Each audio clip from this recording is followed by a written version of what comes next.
Al llarg de l'any anomenarem fills predilectes a 3 veïns i veïnes de Gandia, persones que tots coneixereu per la seva llarga història. Josep Pomar Martínez, de sobrenom Tano.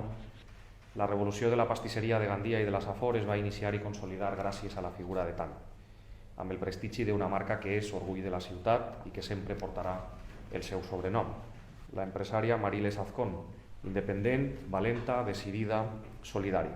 Va ser una de les primeres persones que als anys 80 va apostar per la prevenció en l'època on la droga era un gran problema social. Vicent Rocher, una persona tremendament vinculada a Gandia. És un home de ciutat i amb això vull dir que no hi ha col·lectiu o manifestació cultural, tradicional, festiva o religiosa on no s'hagi implicat.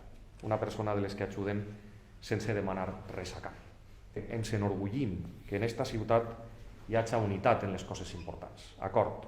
Així no és cert això de que ningú no és profeta a la seva terra. Esta ciutat prea i acorda en el reconeixement també dels seus ciutadans més il·lustres el lema de la nostra ciutat.